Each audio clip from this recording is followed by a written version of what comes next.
जिस तरह से मौलाना साहब के क्या तहफ़्फ़ुज़ात हैं और उन्होंने मुलाकात में क्या गुफ्तगू की, इसी पर हम बात कर लेते हैं। एंकर पर्सन अजमल जामी साहब हमारे साथ मौजूद हैं।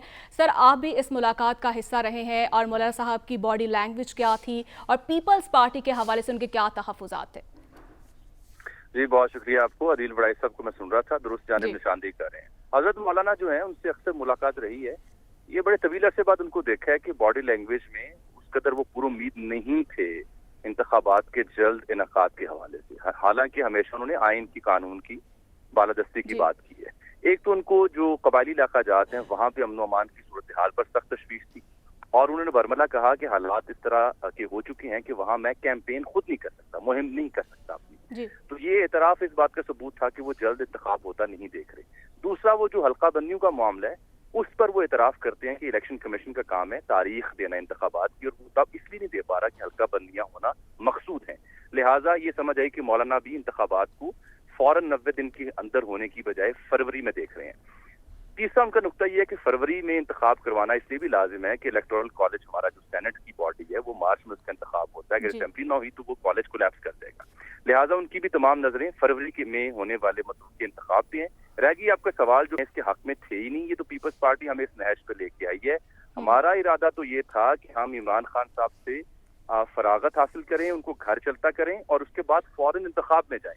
यानी जी मौलाना ये कह रहे हैं कि ये तो पीपल्स पार्टी है जिसने हमें फंसाया और गवर्नमेंट करने पे मजबूर किया, लिहाजा हम यहाँ इस सूरत हाल तक पहुंचे। वो ये कहते हैं कि तब अगर हम इमरान खान साहब से फरागत पाने के बाद इंतखाब में जाते तो हमारी मकबूलियत और हमारी सियासी साख बेहतर होती, unlike the situation we are having right now. ये उनका दूसरा अजमल एतराज है। जामी साहब ये फरमाइए कि पीडीएम की क़यादत तो मौलाना फजल रहमान साहब करते थे, और उस वक्त जो बड़े फैसले लिए जाते थे, इंतखाबात होने हैं नहीं होने हैं, तरीके एतमाद लानी है, कैसे कामयाब करवानी है, ये तो सब एक पेज पर थे। और अब ऐसा क्या मामला हो गया कि ये दोनों आपस में एक दूसरे के आमने सामने हो गए? और ये भी इतलात ये हैं कि शायद नवाज शरीफ साहब में और जरदारी साहब में भी कोई गड़बड़ हुई है। ये इस पर बड़ा आपके पास क्या आपका इतलात हैं? ये मैं दोनों अर्ज कर देता हूँ। बड़ा लतीफ आपका नुक्ता है और पेचीदा भी है। अर्ज ये है कि हजरत मौलाना ये मरूज इल्जाम इस तरह से पीपल्स पार्टी को ठहरा के जो उनकी अपनी पीडीएम की जमातों की सियासी साख है उससे मुबर्रा होना चाहते हैं। दूसरा, वो वक्त बाय करना चाह रहे हैं ताकि कुछ सियासी साख और अमन अमान बेहतर हो, इकॉनमी बेहतर हो, फिर इलेक्शन कैंपेन में जाए। जो आपने नवाज शरीफ साहब और पीपल्स पार्टी का जिक्र किया उसके बारे में भी दो तीन तफसीलात सुन लें। पीपल्स पार्टी का असल इशू शुरू होता है जब उन्होंने ये सोचा कि बाप पार्टी का जब खात्मा होगा, ये मैं अपनी मुसद्दका इतलात की बुनियाद पर तबसरा कर रहा हूँ ऑन रिकॉर्ड, तो वो बाप तो हमारे हिस्से में आएगी। वो थोड़े बहुत दाने तो आए, बाकी नून लीग में चले गए, उन्हें रोक दिया गया। फिर पीपल्स पार्टी की नजर थी जनूबी पंजाब पे। आपको याद होगा जब जरदारी साहब रिहाड़ी और जनूबी पंजाब में आकर उन्होंने क्याम किया तो उनकी नजर थी कि पीटीआई के जो जनूबी पंजाब के लोग हैं जो हमेशा ऐसे मौकों पे किसी आने वाली पार्टी के साथ इलाज करते हैं तो वो शायद हमारे हिस्से में आए। वहां आपने बनवा दी इस्तेहकाम पाकिस्तान पार्टी। फिर उनकी नजर थी केपीके में उनका तकिया था कि चलें परवेज खटक साहब और उससे मुल्हिका जो लोग होंगे शायद वो पीपल्स पार्टी जाने रुजू करें। वहां बन गई पीटीआई पार्लियामेंटेरियन। तो पीपल्स पार्टी तो होगी ना कि जनाब जो भी जहां भी हिस्सा बकदरे जुस्सा या उससे ज्यादा मिलना था वो आपने आने नहीं दिया, या नई जमातें खड़ी कर दी, नून लीग में लोग भेज दिए तो नून लीग को फैसिलिटेट किया। आगे सुने जवाब सुनने को ये मिला कि हुजूर आपके भी तो मेयर मुंतखब हुआ, आप भी तो बिला शिरकत गैर सिंध में हुक्मरानी करते रहे। अब हालात वाक़यात के तनाजुर में एडजस्टमेंट होनी है, उसमें जरूरी नहीं कि जो आप मांगे वही आपको मिले। तो पीपल्स पार्टी की नाराजगी तो होती है यहाँ से शुरू। दूसरी अहम खबर भी ले लें, वो ये है कि चूंकि कराची पाकिस्तान का बिजनेस हब है, बिजनेस हब में अमन अमान और ज़ाब्ते और कायदे अगर दुरुस्त होंगे तो एक बिजनेसमैन का एतमाद बहाल होगा और वहां पे बिजनेस कर सकेगा।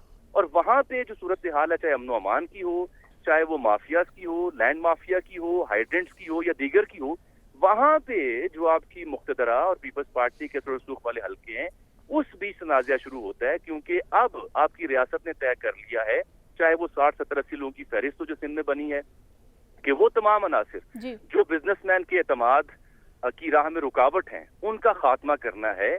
और ऊपर से 3 मिसालें मैं पीपल्स पार्टी के आपको माजी की दे चुका हूं। तो उसके बाद पीपल्स पार्टी का थोड़ा सा एतराज, शिकवे शिकायत करना, 90 रोज में इंतखाब करना और अवामी राब्ता मुहिम करना, it makes loads of sense. उसकी बैकग्राउंड क्या है वो मैंने आपकी खिदमत में अर्ज कर दी है। इसी तरह से मौलाना को जो शिकवे शिकायतें हैं वो भी कुछ ये हैं कि बात तो हमसे कुछ और तय हुई थी, चल हम किसी और जाने पड़े हैं कि कहीं ऐसा ना हो कि ये निज़ाम जो है ये अक्रॉस द बोर्ड अकाउंटेबिलिटी की जानिब चला जाए और मईशत के इशारे बेहतर होना शुरू हो जाए और हमारी साख मजीद ناقص ہو جائے تو پھر ہم کس منہ سے جائیں گے. تو یہ سیاسی اس میں جو اب سیاسی جو مفادات ہیں وہ ان جماعتوں کے ہاں زیادہ کھل کر سامنے آ رہے ہیں, اور ان مفادات کو جب نقصان پہنچا یا ٹھیس پہنچی یا وہ آپ کے خواب و خیال کے مطابق عملی جامہ نہیں پہنا سکے آپ انہیں, تو پھر آپ کو یاد آتی ہے 90 دن بھی, تو پھر آپ کو یاد آتی ہے عوامی رابطہ مہم بھی, تو پھر آپ کو آئین اور قانون بھی یاد آتا ہے. وگرنہ تو آپ سب حصہ بقدر جثہ ہاتھوں میں ہاتھ ڈالے 1.5 سال تک اس عوام کے اوپر حکمران رہے ہیں.